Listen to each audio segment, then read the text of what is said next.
At the Oklahoma Medical Research Facility today, they're having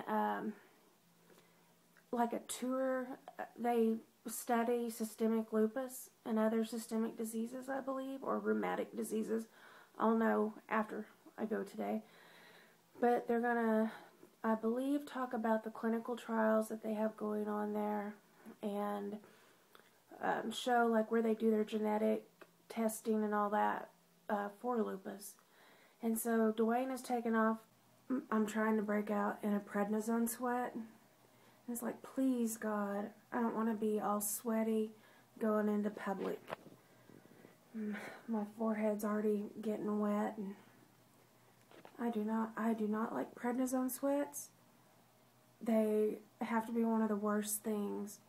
I mean, just because it doesn't matter if it's hot or cold outside, and the worst is breaking out in a full-blown body sweat. Your clothes are soaked, and you're out in sub-zero weather. It does not discriminate. On our way to the Oklahoma Medical Research Facility. Okay, our first stop on the tour today is going to be in the laboratories where they do the lab work on the autoantibodies, specifically geared towards lupus. And so we're going to go in there. They handed us out this pamphlet, Clinical Autoantibody Testing, and people, doctors' offices from all around the world send in their lab test to this facility to get correct readings for lupus. It was really interesting in there. I'll show you a few tidbits of what happened. It was a lot of I wish I had more or better footage to show because we learned a lot just about the lab test, and we got to look like in the little petri dishes and look through microscopes at you know, different blood work and all that. So it was interesting in that way. So here's the first few parts and just a little videos here and there. Megan Mary. Oh man, she's on fire. Just on this. I can't wait. Quite a few people showed up.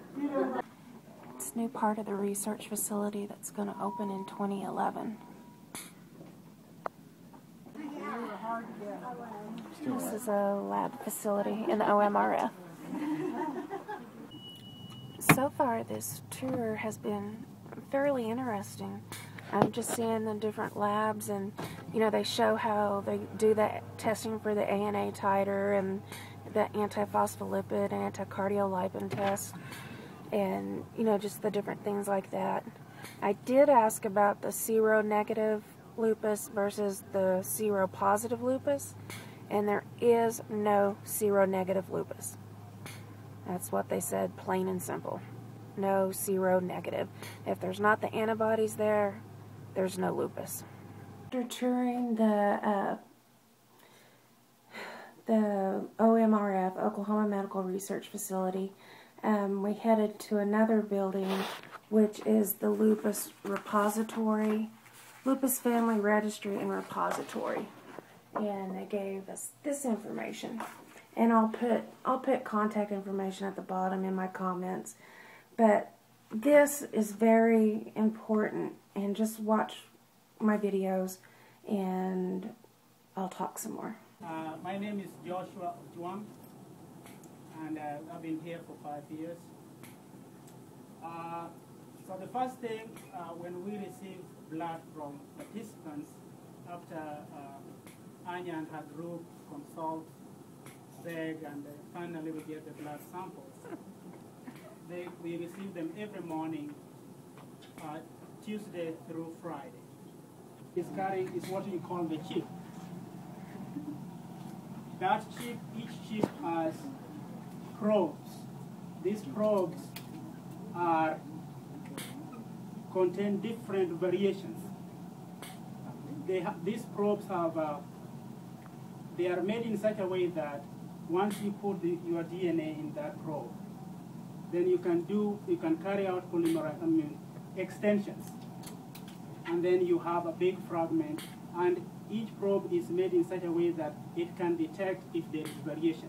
Percentage that might fall out, either they don't meet criteria, or their records are destroyed, or whatever. So we have to recruit more than that, and then for every case, we need a matched control, like you were asking Joshua about. And of course, the more controls we have, the better. So we need a lot of people. We need family members, usually roughly 3 per case.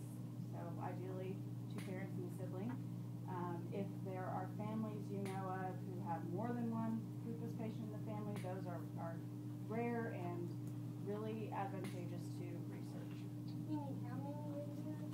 We need 150 cases.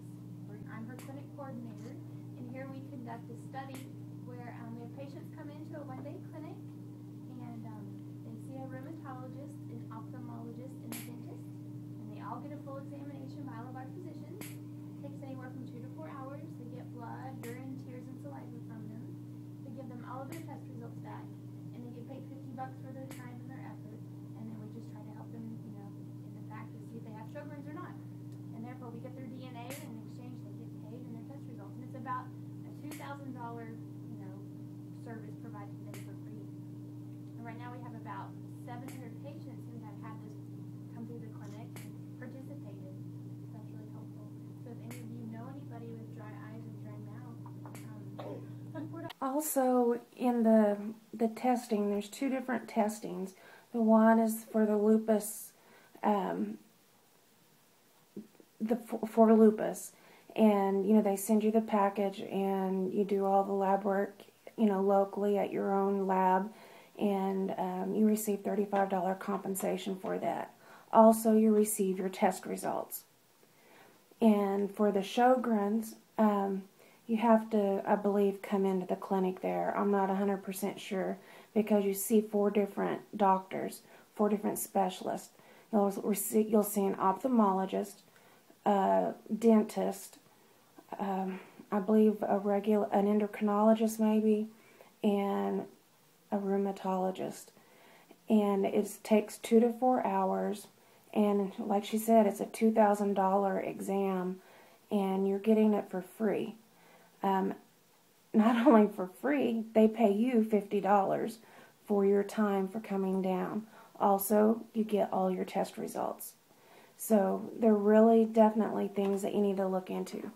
Also, regarding Sjogren's, she said, I heard her just say this, that if you eat a cracker and you cannot swallow it without a drink of water, and like if you have lupus or autoimmune diseases, you need to be tested for Sjogren's, because you should be able to eat that cracker without any extra added moisture. And so that's just a little thing that I heard them say.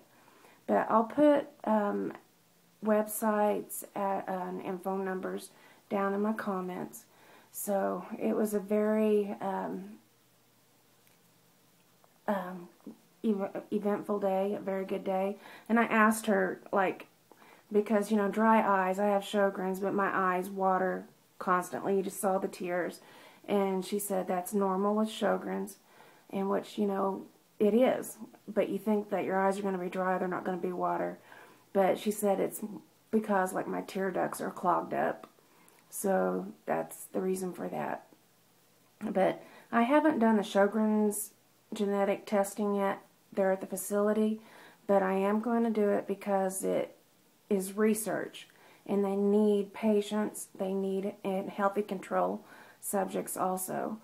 And I'm going to do everything that I can do to help further, the research.